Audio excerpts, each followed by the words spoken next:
நீங்கள் இணையம் வழியாக இடம்பெறும் பிரசங்கத்தில் எங்களோடு இணைந்திருப்பதில் நாங்கள் மகிழ்ச்சி அடைகிறோம். ஆண்டவருடைய வார்த்தையை கேட்பதற்கு முன்பாக வேத வாசிப்பு வாசிக்கப்படும். We are so glad you could join us for online sermon today. Before we hear God's word, we will have the scripture read. கர்த்தருக்கு ஸ்தோத்திரம். இன்று தேவ செய்திக்கென்று தெரிந்து கொள்ளப்பட்ட வேத பகுதி அப்போஸ்தலருடைய நடபடிகள் 4ஆம் அதிகாரம் வசனங்கள் 1-22 வரை. புதிய ஏற்பாட்டில் பக்கம் 165. அப்போஸ்தலருடைய நடபடிகள் 4ஆம் அதிகாரம் வசனங்கள் 1-22 வரை.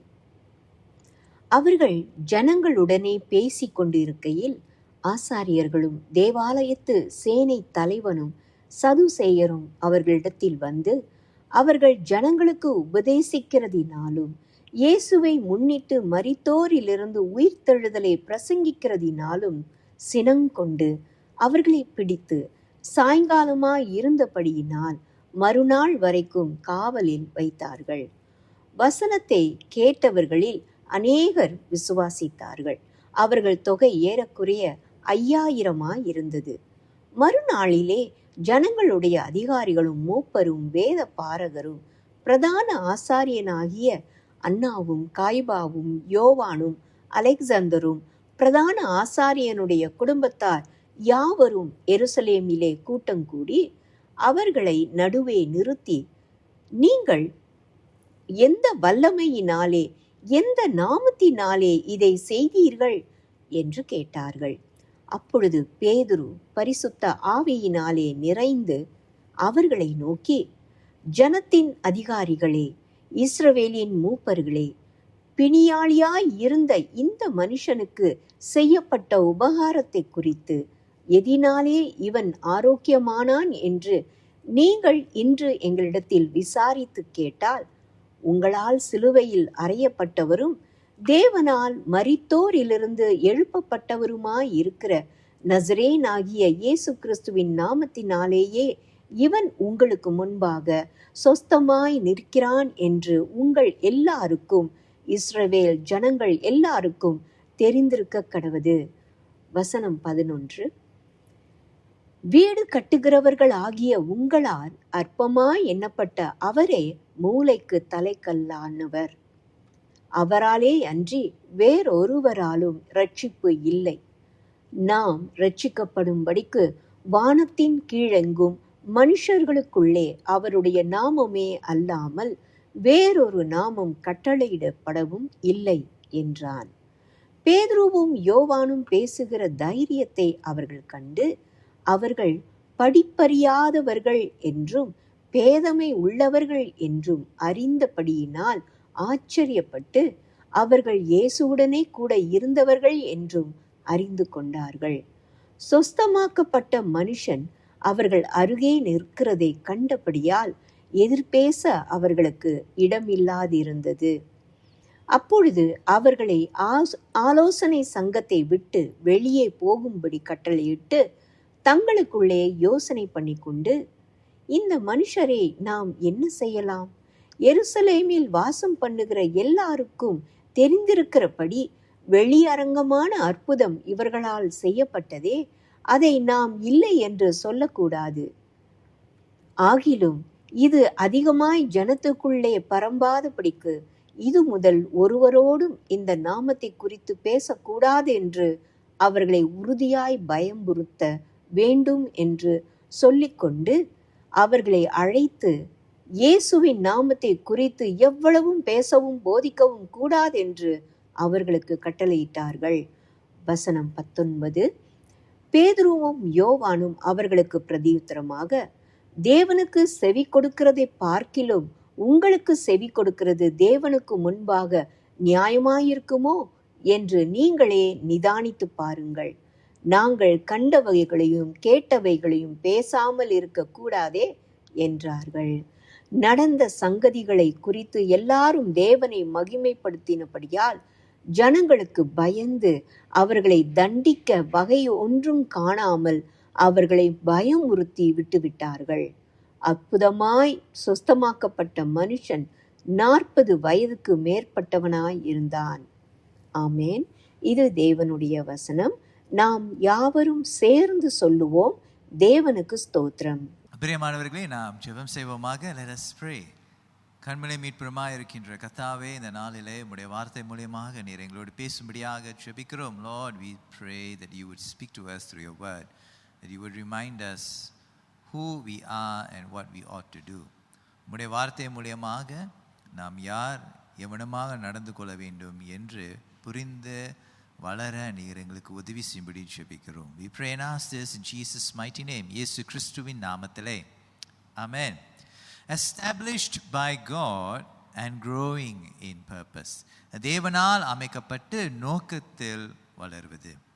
Today we have gathered together as a parish to celebrate 35 years of God's goodness and faithfulness. இன்றைக்கு நாம் 35 வருடமாக கர்த்தர் நம்மை வழி நடத்தி வரக்கூடிய இந்த நாட்களை குறித்து கொண்டாடும்படியாக, ஆண்டவருடைய நன்மையை குறித்து கொண்டாடும்படியாக, அவருடைய உண்மைத்துவத்தை குறித்து கொண்டாடும்படியாக நாம் சபையாக இந்த நாளிலே கூடியிருக்கிறோம். நாம் சபையாக ஒரு சேகர சபையாக 1991 ஆண்டு அமைக்கப்பட்டு ஒரு சேகர சபையாக, அதாவது ஒரு பெரிய சபையாக அத்திஜானத்திலே நாம் அந்த நாளிலே அமைக்கப்பட்டோம். You and I were established in 1991 as a parish in the Diocese of Singapore, and you and I have been growing by God's grace. தேவனுடைய கிருபையினாலே நீங்களும் நானும் வளர்ந்து கொண்டு வந்து கொண்டிருக்கிறோம். And since then, the parish has been growing in its knowledge of our purpose, God's purpose in our lives in Prince Charles Crescent. இன்றைக்கு அந்நாள் வரையிலும் இன்றைக்கு வரைக்கும் நாம் கர்த்தர் நம்முடைய வாழ்க்கையில வைத்திருக்கின்ற அந்த நோக்கத்தை புரிந்து வளர்ந்து கொண்டு வருகிறதே.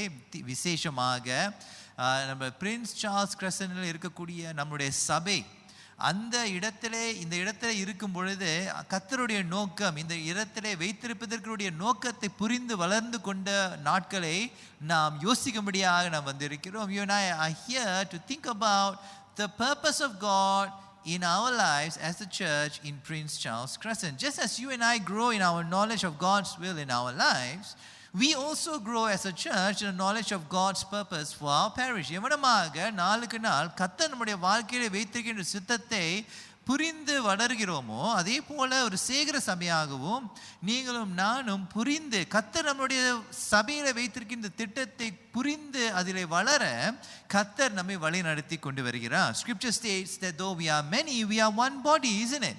நாம் தேவனுடைய வார்த்தை சொல்கிறது, நாம் பலராக இருந்தாலும் ஒரே சரீரமாய் இருக்கிறோம். அப்படி என்றால் என் ரட்சகர் ஆலயத்தில் நம்ம கூடும் பொழுது நமக்கு ஒரே ஒரு நோக்கம் தான் இருக்கிறது. Therefore, as people of God, when we gather together in my Savior's church, we have one purpose for gathering. And Acts chapter 4 verses 1 to 22 reminds us of that purpose. இந்த அப்போஸ்தலருக்கு எழுதின நடபடிக்கைகள் 4ஆம் அதிகாரம் 1ஆம் வசனத்திலிருந்து 22வது வசனம் வரை நம்ம யோசித்து பார்க்கும் பொழுது கர்த்தர் அந்த நோக்கத்தை குறித்து ஞாபகப்படுத்தி கொண்டிருக்கிறார். In Acts chapter 4, we read that Peter and John being arrested and interrogated by people who opposed Jesus. அப்போஸ்தலர் 4ஆம் அதிகாரத்தை நம்ம வாசிக்கும் பொழுது பேதுரும் யோவானும் அவர்கள் கைது செய்யப்பட்டு அவர்களிடத்திலே கேள்வி கேட்டுக்கொண்டிருக்கிறதை நம்ம கவனித்து பார்க்கிறோம். கேள்வி கேட்டுக்கொண்டிருக்கிறவர்கள் யார்? இயேசுவை எதிர்த்து நின்றவர்கள். இவர்கள் பேதுருவும் யோவானியும் அவர்கள் இழுத்து சென்று அவர்களை கைது செய்து கேள்வி கேட்டுக்கொண்டிருக்கின்ற ஒரு சம்பவத்தை 4ஆம் அதிகாரத்தில் நம்ம கவனித்து பார்க்கிறோம். The people who had arrested Peter and John asked, by what power or by what name did you do this? எந்த அதிகாரம் உனக்கு இருக்கிறது என்று, இந்த எந்த அதிகாரத்திலே இதை செய்து கொண்டிருக்கிறாய் என்று அப்போஸ்தலர் 4ஆம் அதிகாரம் 7வது வசனத்தை நம்ம வாசிக்க கேட்போமே. Let's have Acts chapter 4 verse 7 read. அவர்களை நடுவே நிறுத்தி, நீங்கள் எந்த வல்லமையினாலே எந்த நாமத்தினாலே இதை செய்தீர்கள் என்று கேட்டார்கள். எந்த வல்லமையினாலே இதை செய்தீர்கள், எந்த நாமத்தினாலே நீங்கள் இதை செய்தீர்கள் என்று இந்த கேள்வியை கேட்டுக்கொண்டிருக்கிறதை நம்ம கவனித்து பார்க்கிறோம். Instead of apologizing for causing tension, Peter identified himself with Jesus and said that it is Jesus who healed him. Now we have to remember, this is a crowd that opposed Jesus. இயேசு தான் இதை செய்தார் என்று பேதுரு இயேசுவோட அடையாளம் கொண்டு இயேசு தான் இதை செய்தார் என்று அவன் சொல்கிறான். ஆனால் நம்ம ஒன்று யோசிக்க வேண்டும், இந்த கேள்வி கேட்டவர்கள், இந்த கைது செய்தவர்கள் எல்லாம் இயேசுவை எதிர்த்து நின்றார்கள். ஆகையாலே இதை இயேசுதான் செய்தார் என்று சொல்லாமல் இருப்பானால் அங்கு அதிக அழுத்தங்கள் இருக்காது.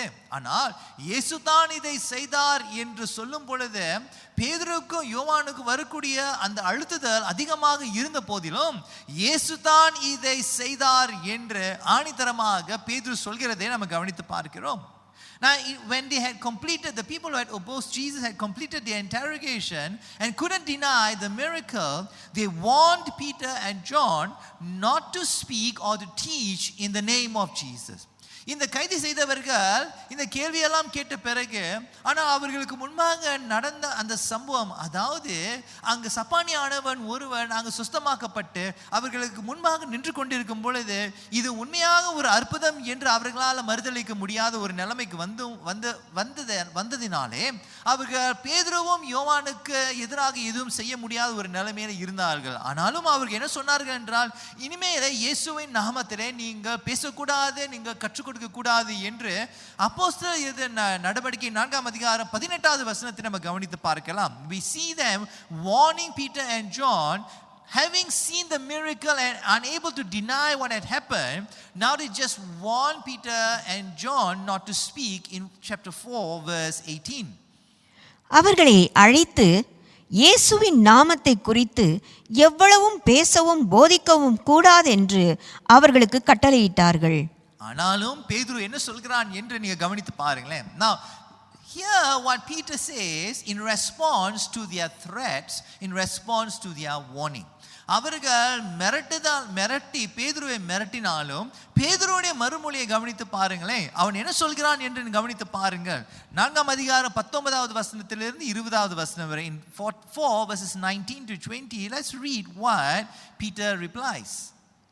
பேதுருவும் யோவானும் அவர்களுக்கு பிரதியுத்தரமாக, தேவனுக்கு செவி கொடுக்கிறதை பார்க்கிலும் உங்களுக்கு செவி கொடுக்கிறது தேவனுக்கு முன்பாக நியாயமாயிருக்குமோ என்று நீங்களே நிதானித்து பாருங்கள்.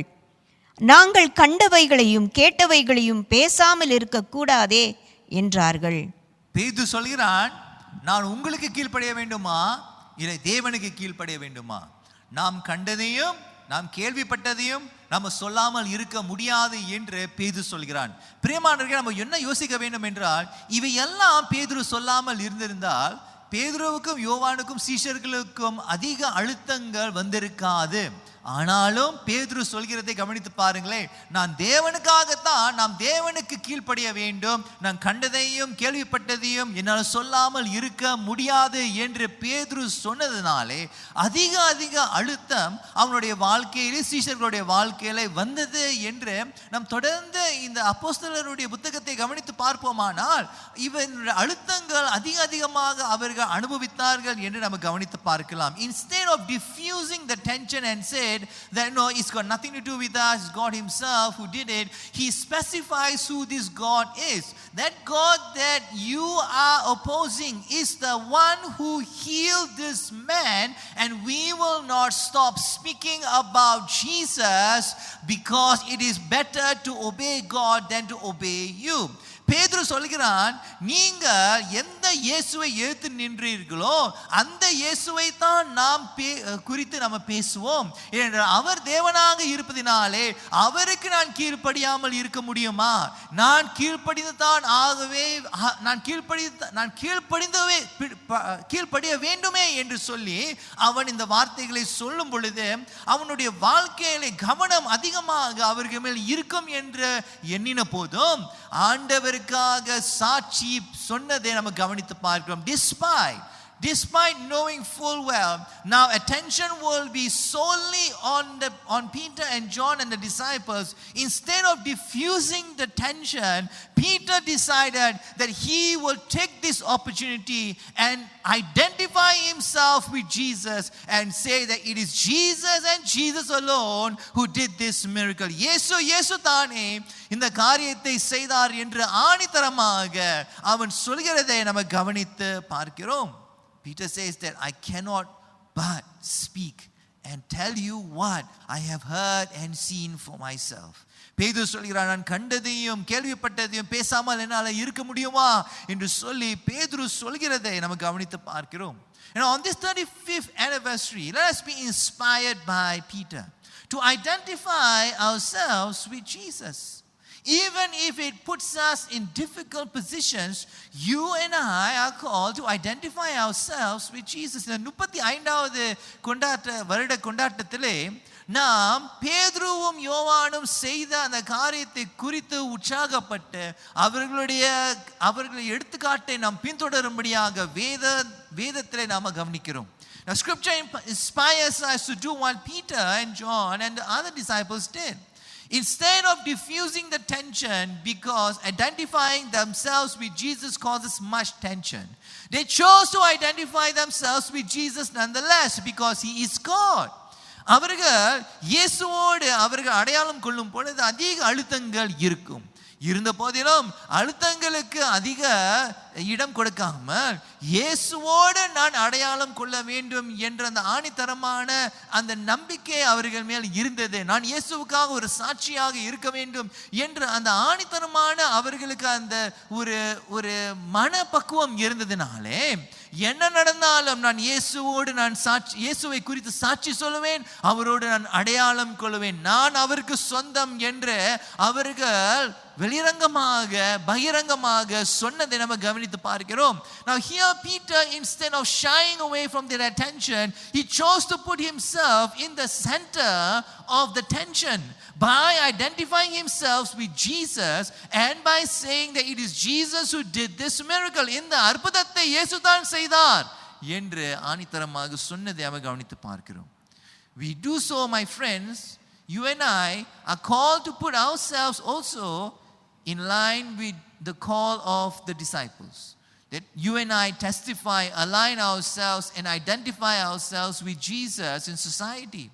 நீங்களும் நானும் சமுதாயத்திலே இயேசுவோடு சம்பந்தம் கொள்ளும்படியாக அடையாளம் கொள்ளும்படியாக இயேசுவுக்காக ஒரு சாட்சியாக இருக்கும்படியாக இந்த 35வது வருடத்திலே கர்த்தர் நம்மை ஏவி கொண்டிருக்கிறார். God is challenging us, inspiring us to live in close identity with Jesus. We do so not because we are compelled. We do so because he is worthy of it all.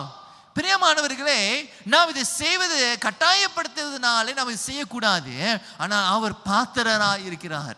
இயேசு பாத்திரராய் இருப்பதினாலே நான் அவரோடு அடையாளம் கொள்வேன் என்ற அந்த மனப்பக்குவத்தோடு செய்வோமானால் பிரியமானவர்களே, கர்த்தர் இன்னும் நம்முடைய சபையை கட்டி கொண்டு வருவார். இதைத்தான் ஆண்டவர் நமக்கு நம்முடைய சபைக்கு கொடுத்த ஒரு தெளிவான ஒரு கர்த்தருடைய சித்தமாய் இருக்கிறது. Because Jesus has done so much for us, we choose not to be ashamed of him, to call him our Lord and our Savior. அவர் நம்மளுடைய வாழ்க்கையில், இயேசு நம்முடைய வாழ்க்கையில் அநேக காரியங்கள் செய்ததினாலே அவருடைய வார்த்தையை அவரை குறித்து சொல்லாமல் எப்படி இருக்க முடியும்? அவரை குறித்து நான் வெட்கப்பட மாட்டேன். ஆனால் அவருக்கு நான் சொந்தம். அவர் தான் என்னுடைய ராஜா, அவர் தான் என்னுடைய மீட்பர், அவர் தான் என்னுடைய ஆண்டவர் என்று சொல்லக்கூடிய அந்த பகிரங்கம் நமக்கு இருக்க வேண்டுங்க.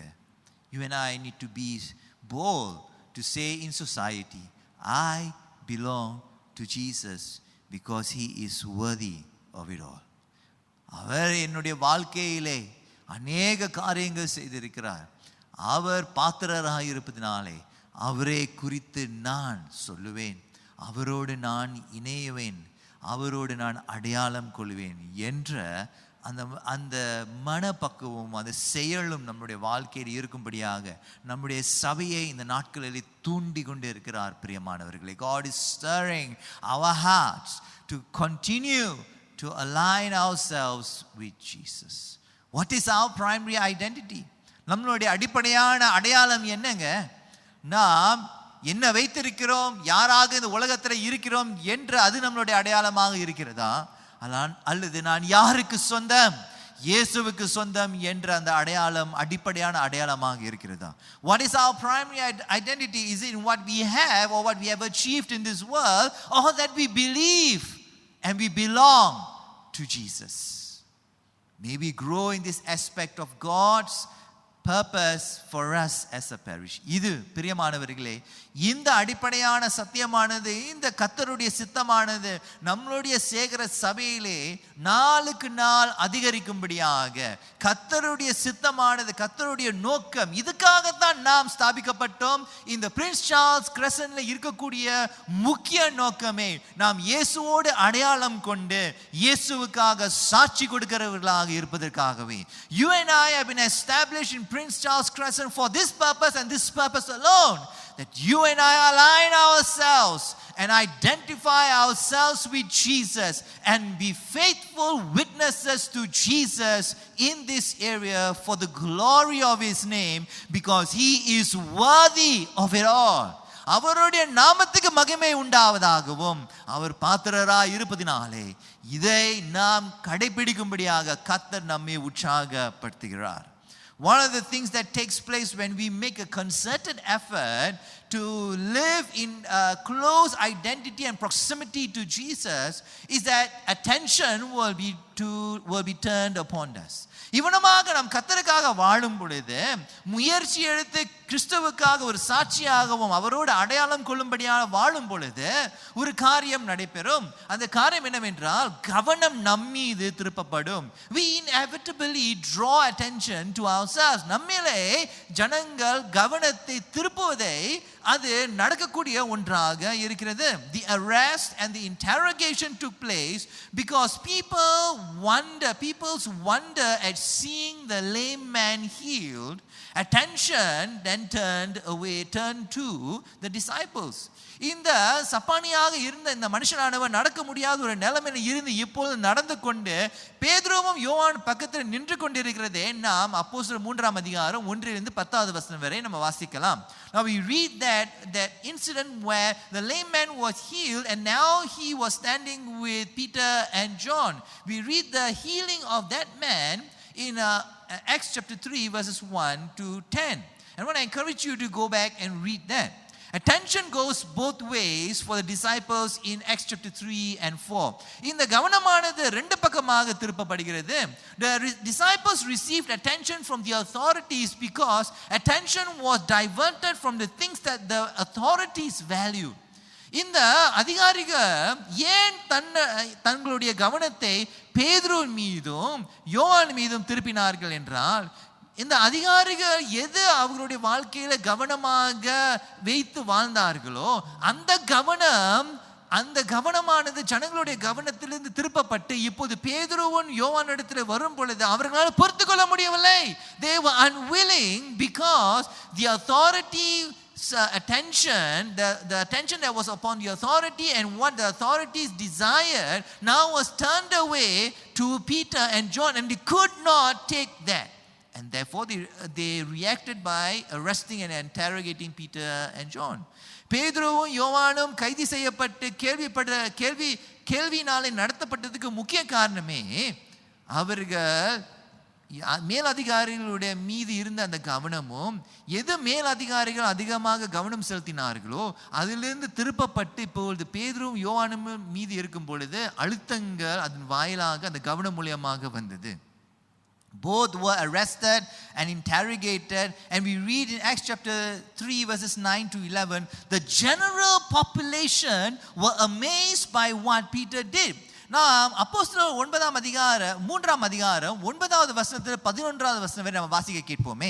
In Acts chapter 3 verses 9 to 11, the general population could not believe their eyes, could not believe what they were seeing. அவர்களுடைய கண்களுக்கு முன்பாக நடந்து கொண்டிருந்த காரியத்தை அவர்களால் ஏற்றுக்கொள்ள முடியவில்லை. ஏன்னா அவ்வளவு பெரிய ஒரு அற்புதம் நடந்திருக்கிறது. அதை வாசிக்க கேட்போமே. 3ஆம் அதிகாரம் 9வது வசனத்திலிருந்து 11வது வசனம் வரை. In Acts chapter 3 verses 9 to 11. அவன் நடக்கிறதையும் தேவனை துதிக்கிறதையும் ஜனங்கள் எல்லாரும் கண்டு, தேவாலயத்தின் அலங்கார வாசல் அண்டையிலே பிச்சை கேட்க உட்கார்ந்திருந்தவன் இவன்தான் என்று அறிந்து அவனுக்கு சம்பவித்ததை குறித்து மிகவும் ஆச்சரியப்பட்டு பிரமித்தார்கள். குணமாக்கப்பட்ட சப்பானி பேதுருவையும் யோவானையும் பற்றி கொண்டிருக்கையில் ஜனங்கள் எல்லாரும் ஒரு பிரமித்து சாலமோன் மண்டபம் என்னப்பட்ட மண்டபத்திலே அவர்களிடத்திற்கு ஓடி வந்தார்கள். இந்த 2 வசனத்தை 10-11 வசனத்தை கவனித்து பார்ப்பீர்கள் என்றால், மிகவும் ஆச்சரியப்பட்டு பிரமித்தார்கள். ஜனங்கள் மிகவும் ஆச்சரியப்பட்டு பிரமித்தார்கள். 11 வசனத்திலே ஜனங்கள் எல்லாரும் பிரமித்தார்கள் என்று வேதம் சொல்கிறது. In verse 10 it says that people were filled with wonder and amazement. In verse 11 it says they were utterly astounded. So instead of reveling in this attention, Peter took the opportunity to explain to the people, it is Jesus, the one who was crucified, who is now alive, that was the one who healed him. இந்த 3ஆம் அதிகாரம் 10-11 வசனத்தை கவனித்து பார்க்கும் பொழுது பேதுரு சொல்லியிருக்கலாம், ஆமாம் நான் தான் இதை செய்தேன் என்று சொல்லுவதற்கு பதிலாக பேதுரு அந்த வாய்ப்பை எடுத்து என்ன செய்தான் என்றால், இந்த காரியத்தை செய்தவர் நான் அல்ல, ஆனால் இயேசு தான் இதை செய்தார் என்று அவன் சொல்கிறான். Peter goes on to explain that the man was healed in Jesus' name and not because of their piety. பேதுரு சொல்கிறான், என்னுடைய பக்தியினாலே, நம்முடைய பக்தியினாலே இந்த மனுஷனானவன் சுத்தமாக்கப்படவில்லை, ஆனால் இயேசு தான் இந்த மனுஷனை நடக்க வைத்தார் என்று ஆணித்தரமாக தெளிவாக அவன் சொல்கிறதை நம்ம கவனித்து பார்க்கிறோம். அதை 3ஆம் அதிகாரம் 12வது வசனத்தை நம்ம கவனித்து பார்க்கலாம். பேதுரு அதை கண்டு ஜனங்களை நோக்கி, இஸ்ரவேலரே, இதை குறித்து நீங்கள் ஆச்சரியப்படுகிறது என்ன? நாங்கள் எங்கள் சுய சக்தியினாலாவது எங்கள் சுய பக்தியினாலாவது இவனை நடக்க பண்ணினோம் என்று நீங்கள் எங்களை நோக்கி பார்க்கிறது என்ன? பிரியமானவர்களே, பேதுரு அந்த கவனத்தை அவன் மீது திருப்பாமல் யார் மீது திருப்பினார் என்றால் இயேசுவின் மீது திருப்பினார். When Peter saw it, he addressed the people, men of Israel, why do you wonder at this? Why do you stare at us as though by our own power or piety we have made him walk?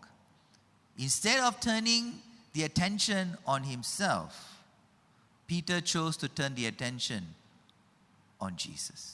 When you and I choose to identify ourselves with Jesus, we sometimes gain people's adulation. சில நேரத்தில் நீங்களும் நானும் இயேசுவை பின்பற்றும் பொழுது ஜனங்களுடைய புகழ் நாம் சில நேரத்தில் பெற்றுக்கொள்ளலாம். ஜனங்கள் எவனமாக பேதுருவை கண்டு ஆச்சரியப்பட்டு பிரமித்தார்களோ, அதே போல பிரியமானவர்களே, சில நேரத்தில் நாம் இயேசுவோடு இணையும் பொழுது, இயேசு மூலியமாக நாம் சில காரியங்கள் செய்யும் பொழுது, அதன் வாயிலாக சில காரியங்கள் நடைபெறும் பொழுது, ஜனங்கள் அவர்களுடைய கவனத்தை நம்மீது திருப்பி நம்மை புகழலாம், நம்மளை பாராட்டலாம். People may praise us, people will give us their attention. People might look up to us like how people looked up to Peter. பேதுருவை எப்படி அவர்கள் அண்ணாந்து பார்த்தார்களோ அதே போல ஜனங்களும் நம்மை அண்ணாந்து பார்ப்பதற்கு அங்கு வாய்ப்பு இருக்கிறது. People might be inspired by us because of what we do. நாம் சில காரியங்கள் செய்வதனாலே பிரியமானவர்களே, நம்மால் சில ஜனங்கள் பார்த்து அவர்கள் நானும் இவரை போல் இருக்க வேண்டும் என்ற ஒரு ஆசை உருவாகலாம். May we, as attention is given to us, defer to Jesus. பிரியமானவர்களே, கவனம் நம் மீது திருப்பப்படும் பொழுது அந்த கவனத்தை நாம் இயேசு மீது திருப்பும்படியான இந்த நோக்கத்தில் நம்ம வளரும்படியாக கர்த்தர் நம்மை உற்சாகப்படுத்துகிறார். In this 35th anniversary, let us grow in this purpose as well. Not to draw attention to ourselves as a church, but to defer that attention back to Jesus. இயேசுவினிடத்திலே திருப்பும்படியாக, கவனங்களை திருப்பும்படியாக நீங்களும் நானும் பிரயாசப்பட வேண்டும். இந்த 35வது வருட கொண்டாட்டத்திலே இந்த நோக்கத்திலும் நாம் வளருவோமாக. Not just identifying ourselves with Jesus, but also growing in deferring to him. நாம் இயேசுவோடு அடையாளம் கொள்வதிலே வளர்வது மட்டுமல்ல, ஆனால் அவர் மீது அந்த கவனத்தை திருப்பும்படியான அந்த நோக்கத்திலும் நாம் வளரும்படியாக கர்த்தர் நம்மை அழைக்கிறார். May Jesus always, at all times, in all places, increase in our lives as a church, and may we always decrease. பிரியமானவர்களே, நம்முடைய சபையினுடைய வாழ்க்கையில எல்லா நேரத்திலும் எல்லா சூழ்நிலையிலும் அவர் உயரட்டும், அவர் அதிகரிக்கட்டும், நாம் சிறுக வேண்டும். நாம் ஜெபம் செய்வோமாக. Let us pray. Lord, we thank you. 35 years as a parish, we have come together to celebrate your goodness and your faithfulness. 35வது வருட கொண்டாட்டத்தில் நாம் கூடும் பொழுது ஆண்டவரே, உம்முடைய உண்மைத்துவத்தையும் உம்முடைய நன்மையும் கொண்டாடும்படியாக நாம் வந்திருக்கிறோம். இந்த நாளிலே உம்மோடு அடையாளம் கொள்வதிலும் உமக்கு செலுத்த வேண்டிய மகிமையை செலுத்தும்படியாக அந்த நோக்கங்களிலே வளர நீர் எங்களுக்கு உதவி செய்யும்படி ஜெபிக்கிறோம் ஆண்டவரே. Lord, as we endeavor to grow, we pray that we will grow in learning to identify ourselves with you and growing in deferring all attention to you, Lord. We pray and ask this in Jesus' mighty name. இயேசு கிறிஸ்துவின் நாமத்திலே ஆமென். தேவனுடைய வார்த்தையால் நீங்கள் ஆசீர்வதிக்கப்பட்டீர்கள் என நம்புகிறோம். பிரசங்கத்தை கேட்ட பிறகு உங்களுக்கு ஏதேனும் கேள்விகள் இருந்தால் அல்லது யாரிடமாவது பேச வேண்டும் என்றால் எங்கள் சபை அலுவலகத்தை தொடர்பு கொள்ளுங்கள். நீங்கள் தனிமையில் இல்லை என்றும் உங்களோடு சேர்ந்து பயணம் செய்ய நாங்கள் சபையாக முன்வருகிறோம் என்பதை நீங்கள் அறிய வேண்டும் என்று நாங்கள் விரும்புகிறோம். நீங்கள் கர்த்தருக்குள் ஒரு நபராக வளர்ச்சி அடைவதற்கு உங்களது பாதுகாப்பான இடமாக நாங்கள் இருக்க விரும்புகிறோம். இந்த வாரம் உங்களுக்கு சிறந்த வாரமாக அமையட்டும். ஆண்டவர் உங்களை ஆசீர்வதிப்பாராக. We hope you have been blessed by the word of God today. If you have any questions after hearing the sermon today, or you need somebody to talk to, please contact our church office. We would like you to know that you are not alone and that we as a church are willing to journey with you. We hope to be your safe space where you can grow in Christ as a person. We hope you have a great week. God bless you.